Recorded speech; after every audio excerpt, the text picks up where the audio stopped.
The young man is confined in a mental hospital. Through flashbacks, we see that he was traumatized as a child when he and his family were circus performers. He saw his father cut off the arms of his mother, a religious fanatic, and then commit suicide.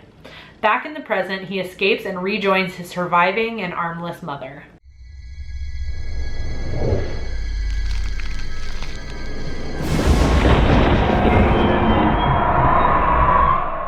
I'm gonna butcher the director's name, but it's directed by Alejandro Jodorowsky, not sure. Sangre is also kind of a stretch in terms of Clown Week because, like Amusement, where only one segment had to do with clowns, this movie doesn't even really have to do with clowns. It's just there are circus scenes and there are clowns.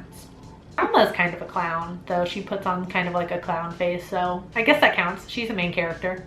So on the surface, this movie just seems like one bizarre scene after another, but the further you get into it, the more you realize like the films actually, like not the films, the scenes actually fit together and they're actually kind of making sense. Ultimately, the movie was about enslavement, both physically and emotionally. Phoenix's love interest, Alma, it seems like she's owned by the tattooed woman. Like I don't know, like if they're meant to be related or something, but you can see that this woman is in charge of Alma and directs everything that she does. And Phoenix is emotionally enslaved by his mother, very clearly. And then physically later, very interestingly, when he reconnects with her and she forces him to be her arms. And it's some very bizarre scenes with that, but it's almost like a mental enslavement that progresses to a physical enslavement, which is really interesting. Very Norman Batesy.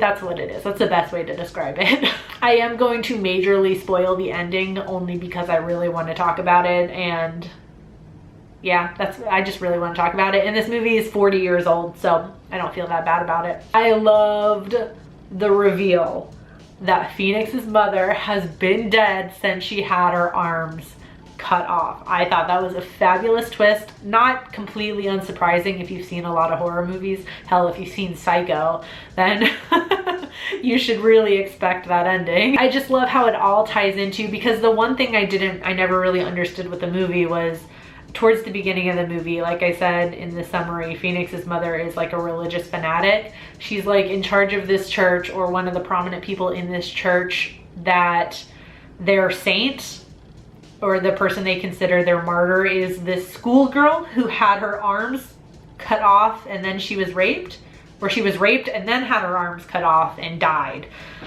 It's very strange. Like they have like this effigy of this schoolgirl with no arms, and that's like the only thing in the beginning of the movie that makes absolutely zero sense until Phoenix's mother gets her arms cut off and then he becomes her arms, and then you realize she's been dead this whole time and he's just been imagining it, and it's kind of like a split personality thing where he takes on the personality of his mother, like Norman Bates. But Phoenix worships his mother like the deity that she worshipped, that also had her arms cut off, which is really it all comes together at the end and you're kind of just, oh my jaw.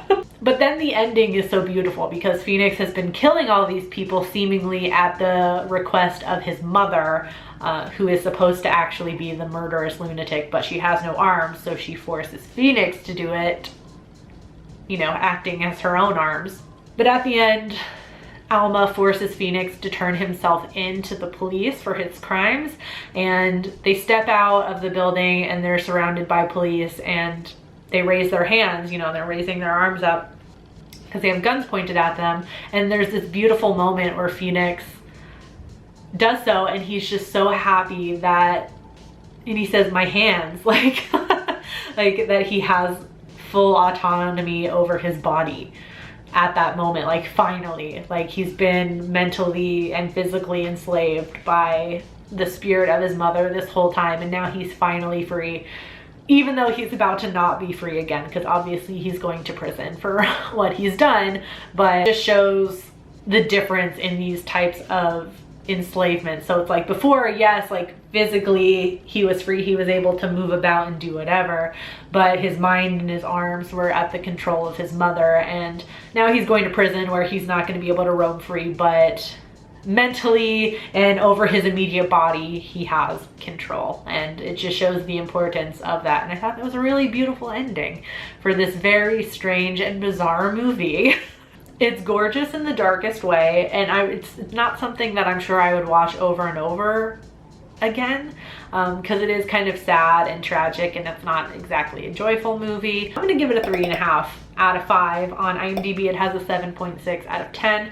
On Rotten Tomatoes it has an 85% critic score and an 87% audience score, and on Letterboxd it has a 3.9 out of 5. All right, so that ends Clown Week. That's what day were we on? 12? So that ends out Clown Week here on 31 Days of Horrorween. If you liked this video, please give it a thumbs up. Oh, and I forgot to say, if you've seen Sangre, let me know in the comment section down below what you thought about it. Subscribe if you're new here. Become a creepy peep today. I'm posting a video every single day this month. So that means I'm gonna see you guys tomorrow, and it'll be the first day of a new theme week. I don't know if I'm revealing it. Should I reveal it? You guys can probably already tell because I revealed what movies I was watching, right? Yeah. I did reveal the theme. Never mind. It's about contacting the dead. Sorry, this makeup is making me a little bit insane. I'm gonna go wash this off now that Clown Week is over. It's fun being a clown, but I'm tired of it now. So I'll see you guys tomorrow with another new video. Until then, stay strange. Bye. This video is brought to you by all these lovely creepy patron peeps that you see listed here. If you want to find out the perks to being a creepy patron peep yourself, you can check out that link in the description. There's a whole bunch of fun links in the description, so you can follow me on all my social media, Goodreads, Letterboxd, all that good stuff. So make sure you check out the description box. Thanks for watching. I love you. Bye.